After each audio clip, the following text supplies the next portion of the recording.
Okay, I'm just going to demonstrate a head-to-toe assessment for everybody in critical care. It'll be kind of informal. I'm not going to spend a whole lot of time doing each assessment because you should know how to do that at this point. This is just so you can kind of see the flow and how it would work on a critical care patient. So the first thing I'm going to do is I'm going to knock. I'm going to walk in. I'm going to go ahead and use my hand sanitizer, and I'm going to put on my gloves. I'm going to introduce myself. Hi, I'm Dr. Wright. I'm going to be your nurse today. And if my patient is sedated and intubated, which for this assessment we are going to pretend like they are, they're not going to obviously be able to respond. So I'm going to just look at my patient. I'm going to still introduce myself. Hi, I'm Dr. Wright. I'm just going to be looking you over. I'm going to check their ID bands using two patient identifiers. This is Kevin Smith. Date of birth is 9/16/1954. My patient obviously cannot respond like they would. We've talked about in other patients. So I'm going to check this with the MAR or for against our medical records. And then if they're congruent, I'll proceed with the head-to-toe assessment. So I'm going to start by doing my safety checks. I'm going to look at my medications and I'm going to see what's infusing. I'm going to make sure that it's running at the right rate and it's the right dosage. I'm going to make sure that they are compatible if I have multiple drips.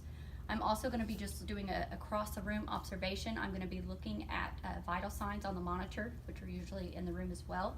I won't necessarily be taking them. I'll just see what's on display. I'll make sure that we have equal chest rise and fall, so bilateral chest rise and fall. And I'm going to be checking the ET tube size and placement. So we'll have an actual ventilator for intubated patients, which we do not have here, but it's important that you see the ET tube. So what I'm going to do, it's always on the left-hand side. I'm going to look at the numbers here, and this says 24, so that's 24 centimeters at the teeth. So that's what I would document, and I'd make sure that has been previously documented. I would also look at the end of the endotracheal tube, and it'll tell you a size, so 7.5, 7 and 8 are kind of normal for an adult patient. So I'm going to make sure that, and then I'm going to look at my ventilators and make sure that the tidal volume, the rate, the FiO2, the mode, all of that is correct according to the medical records as well. So again, that's my safety checks. I'm not even putting my hands on my patient yet, just making sure that we're in a safe environment and everything is the way it's supposed to be.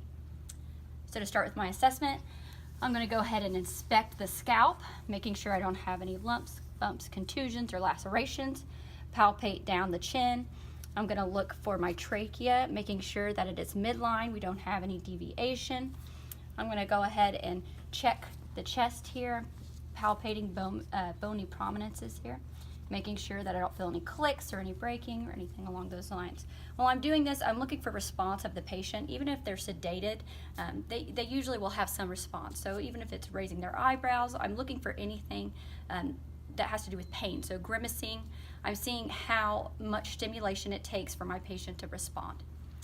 So with that, I can go ahead and do a pain response. You can do this by squeezing the trapezius. And I'm just looking for my patient to maybe stir, raise their eyebrows, open their eyes, or moan. So I'm looking for some type of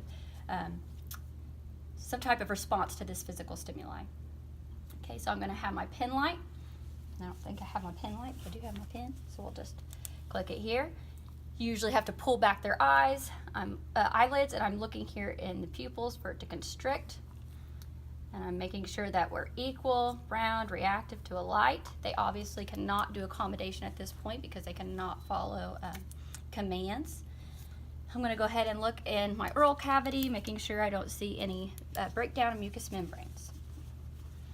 All right, so I'm still good here. I'm going to go ahead and start with the chest. For the sake of this demonstration, I'm going to pull down the gown, but we would expose our patient just the least amount as possible. So I'm going to palpate down, feeling for the sternal notch or the angle of Louis. I'm just going to go right of that, and I'm going to listen to the aortic.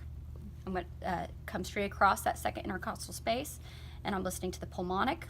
I'm going to palpate down to tricuspid and mitral. In the mannequin, it'll be just right under the nipple line. Remember that everybody's body is different. So for your patient, you might have to listen over the breast tissue if, say, they have a lot of sub-Q or gravity's taken hold. So aortic, pulmonic, tricuspid, mitral, according to the book, this is where you would auscultate for a full minute. You might check pulses here, making sure that they are the same. I'm going to check bilaterally here, making sure that they are the same. I'm going to go ahead and grade them. So 1 to 4. And then I'm exposed, I'll go ahead and listen to lung sounds. So again, stethoscope placement. You're going to start high and wide using your Hilton H. 2, 3, 4, 5. So you want to do 4 to 5 levels on the front, but that's actually 8 to 10 stethoscope movements. So this is 1 level, 2 level, 3 level, 4 level, but that's 8 stethoscope movements. Then you're going to listen bilaterally on each side of the chest wall. If you notice, I'm going back and forth, and I'm doing this with each breath in and out because I'm listening for a difference. You don't want to listen down to one side and then the other side. You're comparing each lung field. So I'm making sure that we have equal chest rise and fall. I don't see any retractions, any issues with respiratory abnormalities. So I'm going to cover my patient back up. If you are able to, at this point is when you would roll your patient. Your instructors will be happy to help you roll, or if you're with your nurse, so you can auscultate.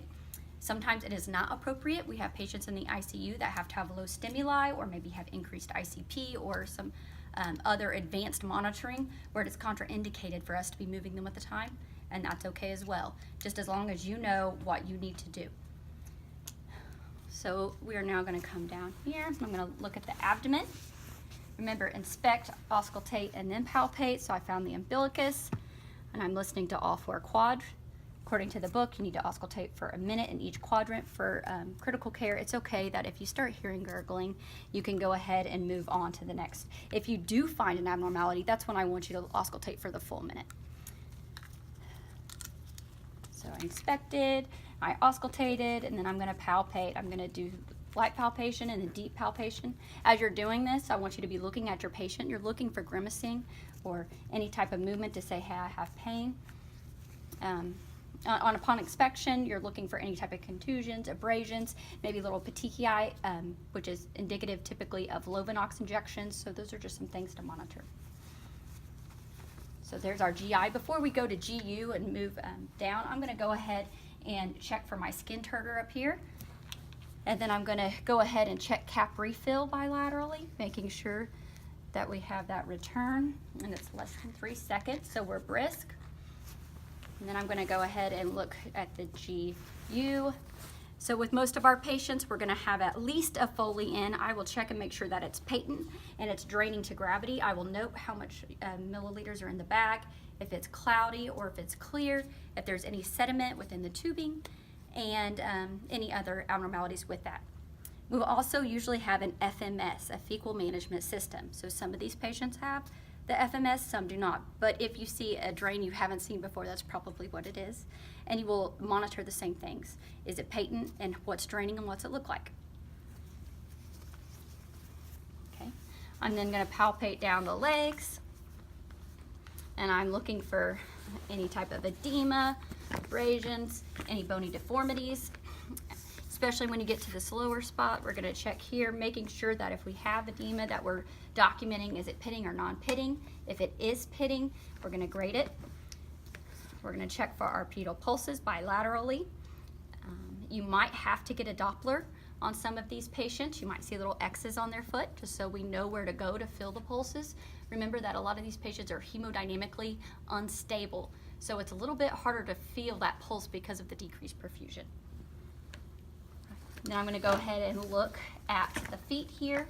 I would note this wound, but I'd really look at the bony prominences to make sure that we don't have any heel breakdown.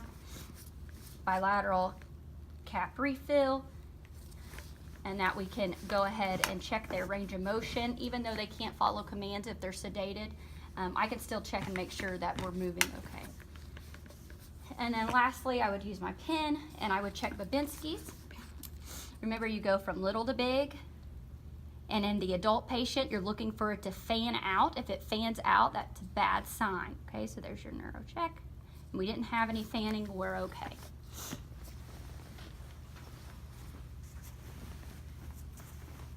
So for this patient, I can't really ask some of the subjective signs and symptoms, so you're really looking at your patient's reaction as you're doing your head-to-toe assessment.